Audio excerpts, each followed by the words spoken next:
Hello everyone. और आज हम लोग जो शुरू करेंगे the making of a global world का नेक्स्ट पार्ट। ठीक है, हमने पिछले वीडियो में अगर आपने ध्यान से देखा होगा तो उसमें आपको ये समझ में आ गया होगा role of technology means how technology played a vital role in globalisation. किस किस तरह से टेक्नोलॉजी ने जरूरी रोल है ना प्ले किए हमारे ग्लोबलाइजेशन में। हमने देखा कि भाई चीजें आसानी से अवेलेबल होने लगी, नहीं goods could be taken from one place to another. ठीक है, in no time, taking very less time. यही नहीं, फिर हमने क्या देखा, things were available at the cheaper rate, नहीं सस्ते दाम में अब मिलने लगे ना, मीट वगैरह आपने देखा था। ठीक है, क्यों मिलने लगे ये भी आप जान रहे हैं। ठीक है, और भी चीजें अभी देखिए, because of the advancement of the technology you can see we have knowledge. अभी इंटरनेट आ गया है तो वी कैन गेट दी, है ना, we can know each and everything very easily, है ना। तो हम लोग आराम से सर्फिंग करते हैं और इंटरनेट पे देख लेते हैं जो जो चीजें हमें चाहिए, रिक्वायरमेंट किसी भी चीज के बारे में जानकारी हमारे पास आसानी से अवेलेबल हो जाता है। नहीं तो ये हमने देखा था पिछले बार में, है ना, हमने देखा कि किस तरह से यूरोप को सप्लाई होता था मीट और कैसे सस्ता होने लगा। फिर हमने देखा था कि किस तरह से यूरोप के लोगों ने अफ्रीका के ऊपर कब्जा जमाया उसके ह्यूज रिसोर्सेस को देख करके। 1885 के मीटिंग में ऐसा हुआ था, ये हमने देखा था, है ना, आपको याद होगा अच्छी तरह से। फिर हमने आगे देखा पेपर ट्रीटी जिसे हम लोग बोलते हैं, हम लोग उसे पेपर ट्रीटी भी बोलते हैं। ठीक है, और पेपर ट्रीटी के बाद फिर हमने लास्ट में उसमें देखा था कि किस तरह से 1890s में how America occupied the colony of Europe in Africa and America also became a colonial nation। ठीक है भाई, तो अभी देखिए यूरोपियन कंट्रीज का पर्पस क्या था, ऑक्यूपाई करना। कहां का एरिया, अफ्रीका का एरिया। क्यों, क्योंकि वहां के रिसोर्सेज को हम एक्सप्लॉइट कर सके, ताकि हम वहां प्लांटेशन एस्टैब्लिश करें, ताकि हम वहां माइनिंग के लिए काम कर सके। This was the sole motto of the country. ठीक है ना, तो यूरोपियन कंट्रीज का यही मेन मोटो था and that is why they had occupied the area. यही कारण है कि उन्होंने इस एरिया को ऑक्यूपाई किया था। ठीक है, सोच अच्छी थी, बट देखिए हम अभी जो टॉपिक पढ़ेंगे कैटल, है ना, प्लेग और यू कहें रिंडर पेस्ट, हमारा ये टॉपिक है। ठीक है, रिंडर पेस्ट और कैटल प्लेग हम अभी पढ़ेंगे। इस वीडियो में हम दो टॉपिक पढ़ेंगे। इस वीडियो में we are going to cover two topics in this video. First one is rinderpest और cattle plague and the second one is indentured labour migration from India. तो देखिए यूरोपियन कंट्रीज ने they had occupied African areas, okay, with the view of exploiting the natural resources of the country, and that is why they had occupied and they established their mining, their factories, their plantation, and they wanted to manufacture all those goods which were on demand in European countries। माने वो यहाँ पे कब्जा जमाए थे European countries में, European countries ने Africa में, इस पर्पस से कि नेचुरल रिसोर्सेज जितने भी हैं इस देश के, मतलब अफ्रीकन कंट्रीज के, वो सबको एक्सप्लॉइट करेंगे और उन चीजों को बनाएंगे, मैन्युफैक्चर करेंगे जो कि यूरोपियन कंट्रीज में रिक्वायरमेंट था।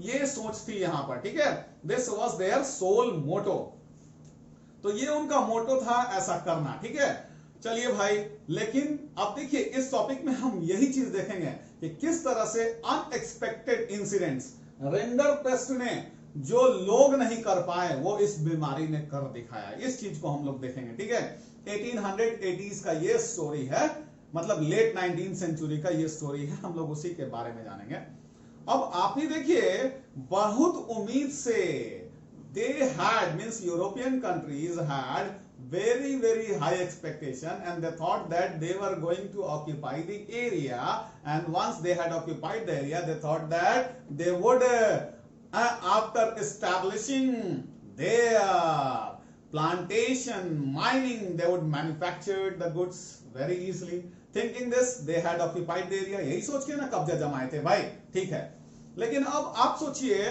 वहां पे इन्होंने खूब पैसे लगा दिए इंडस्ट्री लगाने के लिए, माइनिंग लगाने के लिए, प्लांटेशन लगाने के लिए, लेकिन they faced unexpected problem. They had not expected such kind of any problem. What happened there, अब किस तरह का अनएक्सपेक्टेड प्रॉब्लम हो गया, मतलब उन्होंने सोचा नहीं था वैसा समस्या उनको आया। देखिए किस तरह का उनके पास समस्या आई जो उन्होंने सोचा भी नहीं था। अब देखिए किस तरह की उनके पास समस्या आई जो उन्होंने सोचा भी नहीं था। जरा हम इसके बारे में भी देखते हैं और समझने की कोशिश करते हैं। देखिए अब किस तरह की समस्या आई। अब देखिए हुआ क्या, समस्या आई वर्कर्स की। No labourers were ready to come and work in the mining and plantation. अब सोचिए माइनिंग और प्लांटेशन में कोई भी वर्कर, कोई भी अफ्रीकन तैयार नहीं था कि हम जाएं और वहां काम करें। Nobody was ready for that, dear. Nobody was ready.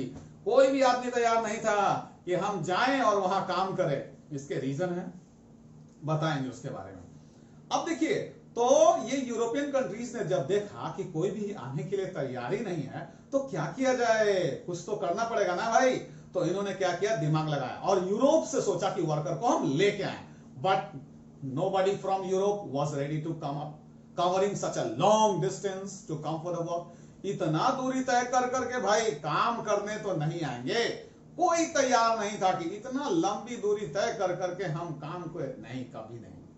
तो भाई यूरोप से लोग आएंगे नहीं, अफ्रीकन काम नहीं करेंगे और इतना सारा पैसा लगा दिया है, कैसे होगा। तो अफ्रीकन क्यों नहीं काम करना चाहते थे, देखिए इसके पीछे रीजन है। देखिए पहला तो ये रीजन है कि Africans they were very small in number, number में बहुत कम है, ठीक है, उनकी संख्या बहुत कम थी और बहुत बड़ा लैंड उनके पास था। Means Africans were the possessor of the big piece of land, a big piece of land they had. बहुत बड़ी बड़ी जमीनों के मालिक होते थे ये लोग। They had a big piece of land, so they grew plenty of crops. आराम से अनाज उग जाते थे, तो जितना अनाज खाने को चाहिए they were successful to grow. जितना अनाज चाहिए उतना आराम से उपजा लिया। चलिए भाई, रही बात मीट की, cattle in a large number, they had cattle also, goat है, काऊ है, बफेलो है, फिर हेन भी है।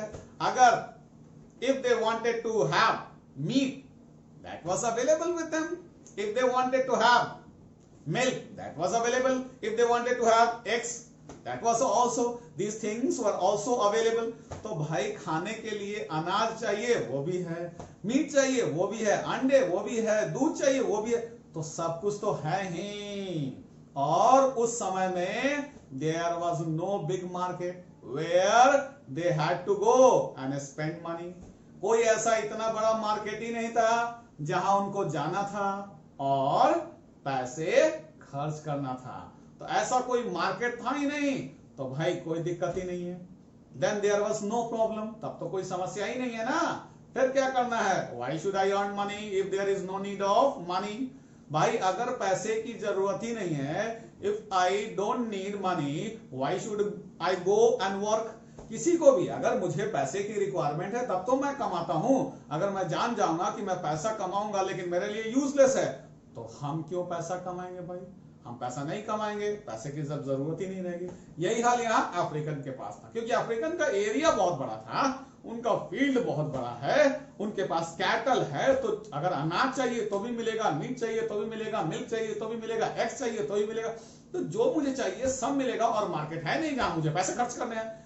That is why, because of all these reasons, they did not want to come and work in the plantation and mining. ये पूछेगा question, पूछता है कभी कभी एग्जाम में कि why did Africans not come and work in the mining and plantation? So these were the reasons. They had a big piece of land, that is why they grew crops a lot. That was sufficient for them, है ना, more than surplus, sorry, they had surplus food grains. तो ये हो गया।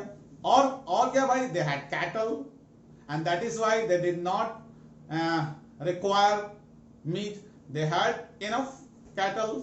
तो भाई there were the availability of the animals, so they could easily enjoy the meat, they could easily get milk, they could easily get eggs.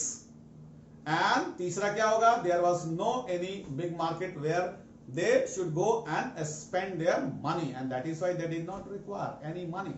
तो इसीलिए because of all these reasons they did not want to go and work in the mining and plantation, इसीलिए वो mining और plantation में जाकर के काम नहीं करना चाहते थे। उम्मीद है आपको पूरा पूरा समझ में आ रहा होगा, नहीं समझ में आने से बिल्कुल बोलिएगा, ठीक है। आगे हम लोग समझते हैं, देखते हैं नेक्स्ट और क्या हुआ तब। When European countries found that nobody was coming and working in the plantation and mining, they changed their plan. अब भाई कोई आ ही नहीं रहा है, मैंने माइनिंग में पैसे लगा दिए, प्लांटेशन में पैसे हजारों करोड़ों रुपए लगा दिए, अरबों रुपया, अब कोई काम नहीं करेगा तो मेरा मैन्युफैक्चरिंग होगा नहीं ना। उन्होंने दिमाग लगाया, so they brought some changes to bring the local Africans into the plantation and mining for the work. So to drag the workers, okay, into mining and plantation field, they brought some changes. कुछ बदलाव लाए। अब देखिए कौन कौन से बदलाव लाए, जरा हम इसे समझने की कोशिश करते हैं। अब देखिए कौन कौन से बदलाव लाए, जरा इसको आप देखिए और आसानी से कोशिश कीजिए समझने का। देखिए कौन से बदलाव लाए, कौन से चेंजेस लाए, जरा समझेंगे इसे, ठीक है। देखिए कौन से बदलाव लाए, अब समझते हैं हम इसे। तो सबसे पहला जो चेंज लाए ना, वो लाए कि they increased the land taxes, they increase the revenue बढ़ा दिया, लैंड टैक्सेस बढ़ा दिए, which became almost impossible for Africans to pay them. तो लैंड टैक्सेस पे करना थोड़ा मुश्किल हो जाए, है ना, किसी भी अफ्रीकन के लिए बिना रेवेन्यू के, सॉरी बिना वर्क किए हुए आकर करके, कहां, प्लांटेशन में या माइनिंग में। इसलिए उन्होंने चेंजिंग लाए। तो ये सोच करके चेंज लाए कि अब तो आएंगे वर्कर, कहां जाएंगे भैया, पैसा कहां से आएगा, क्योंकि अब आपको टैक्स पे करना है, टैक्स पे करना है तो पैसे की जरूरत है, किसी तरह से मैनेज कर लिया, अनाज वगैरह बेच करके, कैटल वगैरह बेच करके पे कर पाते थे। नहीं आया, nobody came and worked in the, है ना, plantation and mining. When they found that nobody was ready, जब देखा कि अरे कोई आ भी नहीं रहा, हमने टैक्सेस बढ़ा दिए, सोचा कि भाई पे करने के चक्कर में तो आएंगे ना, तब देखा कि अरे फिर भी नहीं आ रहे, तो कुछ ना कुछ तो करना पड़ेगा। फिर उन्होंने दूसरा चेंज लाया, एक और नया लॉ है ना इंट्रोड्यूस किया, दैट वाज, है ना, they change the inheritance law. Inheritance law ले आया। अब ये इनहेरिटेंस लॉ क्या है भाई, according to the inheritance law, inheritance law के अनुसार, है ना, अब नया जो चेंज हुआ है पैतृक संपत्ति से रिलेटेड, माने पूर्वजों की संपत्ति से रिलेटेड, तो according to the inheritance law, है ना, new inheritance law, one of the family members, है ना, became the owner of the whole property. पूरी संपत्ति का मालिक पूरे परिवार में एक आदमी को बना दिया था, क्योंकि भाई लॉ बदल दिया गया कि नहीं, अब सब नहीं, एक आदमी फैमिली का मेंबर का, है ना, पूरा प्रॉपर्टी का ओनर होगा, बाकी सब rest of them would be landless. बाकी सब क्या होंगे, लैंडलेस होंगे, अपने आप आएंगे काम करने के लिए, कैसे नहीं आएंगे भाई, जब लैंडलेस हो जाएंगे तो उनके पास कोई उपाय नहीं बचेगा, काम तो करने आना ही पड़ेगा। That was a big trouble. तो ये भी दिमाग लगाया, लेकिन ये भी काम नहीं किया, नोबडी केम, मैनेज कर लिया होगा, आप एक के नाम से कर दिया होगा खेत, है ना, जमीन, लेकिन बाकी सब ने आपस में अनाज बांट लिया होगा। तो दो चेंजेस लाए। So we found that two changes were introduced, नहीं, दो चेंजेस इंट्रोड्यूस किए गए to drag the workers into the plantation and mining, but they failed, unsuccessful, नहीं, अनसक्सेसफुल हुए। दोनों मामलों में हमने देखा कि अनसक्सेसफुल रहे, सफल नहीं हुए। एक और चीज था, once these workers came and started to work in the plantation and mining areas, they were not allowed to go out of the compound surrounded area। एक बार आगे काम में तो फिर दोबारा नहीं जा सकते। तो देखिए ये सारे लॉज बने, 3 लॉज, है ना, कि ताकि वर्कर्स को हम, है ना, लाएं अपने प्लांटेशन एरियाज में एंड माइनिंग एरियाज में काम करने के लिए। उम्मीद है आपको पूरा पूरा समझ में आ रहा होगा। देख लीजिए इन सब चेंजेस के बावजूद भी नहीं गए, नोबडी केम। सोच लीजिए किस तरह की स्थिति थी, what kind of condition was there, you can realise yourself. आप सोचिए किस तरह की स्थिति थी, देख सकते हैं, आप समझ सकते हैं। अब देखिए क्या होता है, जरा और समझेंगे, ठीक है, देखेंगे। अभी क्या होता है, यहां पर वर्कर्स लोग जो काम कर रहे थे, जो नहीं आ रहे थे, अब देखिए कैसे ये लोग आ जाएंगे। जरा देखिए अब कहानी में कैसे ट्विस्ट आता है। देखिए हम यहां तक देखिए दो क्वेश्चंस आपके आ जाएंगे। एक तो वर्कर्स क्यों नहीं आए काम करने के लिए, दूसरा वर्कर्स को लाने के लिए कौन कौन से चेंजेस लाए गए। ठीक है, ये दोनों का आंसर आप आसानी के साथ लिख देंगे। आगे समझते हैं जरा सा और देखते हैं। ठीक है, अभी देखिए अभी क्या हुआ कि ये जो है चेंजेस हम जो बात कर रहे हैं जिसके बारे में, तो यहां पर हुआ क्या कि लेट 19th सेंचुरी मतलब 1880s के आसपास में इरिट्रिया, ठीक है, ये ईस्टर्न पार्ट ऑफ अफ्रीका है। तो इरिट्रिया जगह है अफ्रीका के ईस्टर्न पार्ट का। तो यहां पर क्या हुआ कि Italian soldiers were struggling hard to occupy the area to make their colony, to establish their colony. तो इरिट्रिया को कब्जा जमाने के लिए वहां इटालियन सोल्जर्स फाइट कर रहे थे। ठीक है, ये ईस्टर्न पार्ट है अफ्रीका का, इरिट्रिया, ERITREA, इरिट्रिया इसका नाम हो गया। ठीक है, देख लीजिए आप, इरिट्रिया ये नाम है। तो इरिट्रिया में कब्जा जमाने की कोशिश किसका भाई, इटालियन सोल्जर्स का। They were struggling very very hard to occupy the area but it was very difficult for them. तो भाई बहुत दिन से लड़ाई लड़ रहे थे, भूख लगी हुई थी, तो उनके लिए मीट मंगाने का उपाय किया। किसने भाई, ये ग्रेट ब्रिटेन ने। कहां से भाई, the colony which was in Asia. So from the Asia है ना, Britishers brought the meat for Italian soldiers. तो एशिया के उन कंट्रीज से मीट मंगाया जहां पे कि ब्रिटिशर्स का कब्जा था। किन के लिए भाई, इटालियन सोल्जर्स के लिए मंगाया। Unfortunately with this meat there came the you can say cattle plague or you can say rinder paste. अब अनफॉर्चुनेटली ये रिंडर पेस्ट भी उसी मीट के साथ आ गया, मतलब कैटल प्लेग भी आ गया।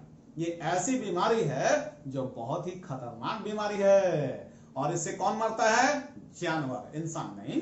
ठीक है, तो ये इंसानों में बहुत तेजी से फैली। It spread like forest fire, जंगल में आग की तरह ये फैली, तेजी से बीमारी ये फैली।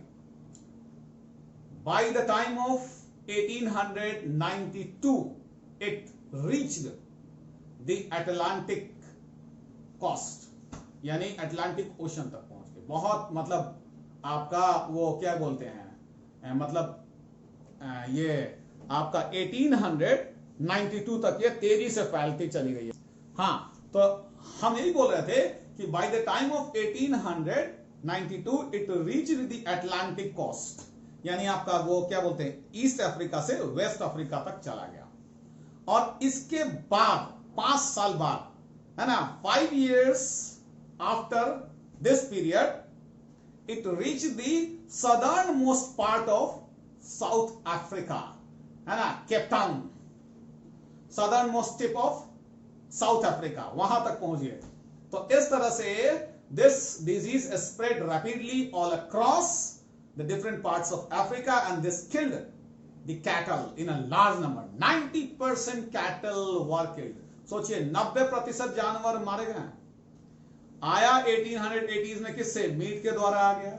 क्यों, ब्रिटेन ने मंगवाया था मीट, किन के लिए, इटालियन सोल्जर्स के लिए। भाई खाएंगे, कम से कम लड़ाई लड़ेंगे और इरिट्रिया में कब्जा जमाएंगे। लेकिन अनफॉर्चुनेटली क्या हुआ, इरिट्रिया में कब्जा क्या जमेगा, है ना, बीमारी आ गई साथ में, बहुत सारे कैटल मर गए, है ना। और देखिए 1892 तक सीधा ईस्टर्न पार्ट ऑफ अफ्रीका से किधर पहुंच गया, वेस्टर्न पार्ट, अटलांटिक कोस्ट तक। और 5 साल बाद कहां पहुंच गया, सदर्न मोस्ट, है ना, केप टाउन तक पहुंच गया। 90% कैटल मर गए और बाकी तब इनको मौका मिल गया। किनको भाई, यूरोपियन कंट्रीज को। तो European countries the rulers they snatch the rest of the 10% cattle from them, और बाकी 10% इन लोगों ने छीन लिया, रूलर ने, ये कह करके कि you are incapable of looking after your cattle, जानवर तुम लोग से नहीं संभलेगा, लाओ। छीना गया उन लोगों से, रख लिया गया, छीन लिया गया उन लोगों से, और छीन करके इन्होंने अपने पास रख लिया। अब देख लीजिए, कैटल छीना गया, अब मीट का जुगाड़ नहीं हो सकता है, दूध का जुगाड़ नहीं हो सकता है, अंडे का जुगाड़ नहीं हो सकता है। Consequently, as a result of it, they had no way but to go and work in the, है ना, प्लांटेशन एंड माइनिंग। देख लीजिए, तो जो यूरोपियन कंट्रीज ने कोशिश लगाई कर पाने की, फेल हो गया, लेकिन नेचर ने वो कर दिखाया। आज देखिए कोरोना के आने से देखिए किस तरह से पॉल्यूशन तो कम हो ही गया, है ना, बेरोजगारी बढ़ी, इकोनॉमी खराब हुई, बहुत सारे लोग मरे, लेकिन नेचर भाई पॉल्यूशन फ्री हम लोग खूब कोशिश कर रहे थे, बीमारी ने कर दिया ये काम। वही हाल यहां है, कैटल प्लेग ने लास्ट में वो कर ही दिया, लास्ट में कंपेल किया इन वर्कर्स को कि जाओ अब काम करो, क्योंकि भाई अब मेरा तो सारा मर गया, सब जानवर खत्म हो गया, अगर जीना है तो अब जाना पड़ेगा, क्योंकि उधर दो चीजें है ना, हेवी टैक्स पे करना है, हाँ, इनहेरिटेंस लॉ है, और क्या भाई, गए तो बाहर जाने नहीं देगा काम करने के लिए, तो ये अब मजबूरी हो गई, और कैटल इधर है नहीं हमारे पास, तो अब मजबूरी में भाई पैसे की आवश्यकता पड़ गई कि चलो अब कैसे होगा, तो जाना शुरू कर दी। जब कमी होती है तो फिर हेल्प करना भी लोग दूसरे को नहीं चाहते हैं, हम अपना पहले करेंगे कि नहीं करेंगे, तो वैसे ही हाल है। तो इस तरह से हमने ये चैप्टर को खत्म कर लिया। आपने आसानी से देखा कि how European countries occupied the area, establish their plantation, their mining, but they had problem because of the workers, shortage of the workers का शॉर्टेज था, और इसलिए नोबडी केम, कोई आया नहीं काम करने के लिए, मजबूरी थी, तो इन्होंने कोशिश किया यूरोप से लाने का, यूरोप से भी कोई नहीं आया, अब क्या करे भाई, अब यूरोप से भी नहीं आने के लिए तैयार हो गया, तो लास्ट में इन्होंने क्या किया, यहीं पे कुछ चेंजेस लाए, इनहेरिटेंस लॉ को बदला, जिसके अनुसार एक आदमी फैमिली का मेंबर हो गया, पूरे प्रॉपर्टी का मालिक हो गया। दूसरा, हेवी टैक्सेस इंपोज किए, सबको ये लोगों ने झेला, सबको ठीक कर दिया, उसके बावजूद भी, है ना, ये लोग नहीं गए। लेकिन देखिए कैसे रिंडरपेस्ट 1880s में आया, जब मीट मंगवाया ग्रेट ब्रिटेन ने, कहां से भाई, एशिया से, है ना, इन इटालियन सोल्जर्स के लिए मीट के साथ अनफॉर्चुनेटली आ गया ये डिजीज, कौन भाई, रिंडरपेस्ट, कैटल पे 90% तो कैटल मर ही गया, 10% छीन लिया, अब मजबूरी में इनके पास काम करने के अलावा कोई उपाय नहीं था। तो उम्मीद है कि ये टॉपिक आपको आसानी से समझ में आ रहा होगा, ठीक है। अब जरा हम अगले टॉपिक के बारे में कम से कम इंट्रोड्यूस कर देते हैं, ताकि अगले दिन इसको शुरू हो सके, क्योंकि वीडियो थोड़ी लंबी हो रही है इसलिए, ठीक है। हमने सोचा था कि 2 टॉपिक हम इंड अप कर लेंगे, लेकिन नहीं हो पाएगा, बहुत ज्यादा बड़ा हो जाता है वीडियो, ठीक है। देखते हैं आगे, indentured labour migration from India. तो देखिए, जहां तक indentured labour migration from India का सवाल है, तो ये आप समझ लीजिए कि हु आर इंडेंचर्ड लेबरर्स, ठीक है, जरा हम इनको जान लें। तो ऑल दोज बॉन्डेड लेबरर्स, समझिएगा जरा, इंडेंचर्ड लेबरर्स किसे कहते हैं, all those bonded labourers who had to sign a contract before joining the job, वो सारे के सारे बंधुआ मजदूर, मतलब बॉन्डेड, BONDED, बॉन्डेड, तो वो सारे के सारे बॉन्डेड लेबरर्स जो कि किसी काम को करने से पहले एक कॉन्ट्रैक्ट साइन करते थे, ठीक है, and thereafter they went and worked, and according to the contract they had to work, मतलब they could not leave the job without completing the contract period, तो कॉन्ट्रैक्ट पीरियड को बिना complete किए वो काम नहीं छोड़ सकते थे, ठीक है। In our country India that was for 5 years, 5 साल के लिए इंडिया में ऐसा कॉन्ट्रैक्ट साइन करवाया जाता था, ठीक है। तो यही है हमारे इंडेंचर्ड लेबरर्स। देखिए, इंडेंचर्ड लेबरर्स जनरली चाइना और इंडिया से बहुत सारे लोग गए काम करने के लिए, क्योंकि देखिए जब बेरोजगारी होगी, काम की तलाश में महंगाई बढ़ेगी, ठीक है, रेवेन्यू बढ़ा, फिर आपका रेंट बढ़ा, डिक्लाइन हुआ कॉटेज इंडस्ट्री, तो बेरोजगार होते चले गए ना। स्पेशली हम इंडिया के बारे में बात कर रहे हैं, ठीक है, तो रेलवेज में, रोड कंस्ट्रक्शन में, इन सब जगहों में काम के लिए वर्कर्स तैयार हो गए जाने के लिए कि नहीं भाई अब जाना पड़ेगा, क्या कर सकते हैं, कोई उपाय नहीं है। तो हमारे यहां से, इंडिया से कहां से गए, तो भाई आपका ये यूं कहें कि eastern part of Uttar Pradesh, हमारे साइड से, बिहार से सटा हुआ यूपी का वो एरिया जहां ज्यादा गरीबी है, क्योंकि वेस्टर्न पार्ट दिल्ली हो गया, दिल्ली साइड से यूपी का पार्ट, वहां अमीरी है, वहां ठीक है किसान, लेकिन जो बिहार से सटा हुआ इलाका है ना, वो ईस्टर्न पार्ट है यूपी का। तो मेनी वर्कर्स माइग्रेटेड, तो बहुत सारे वर्कर्स माइग्रेट किए, देखते हैं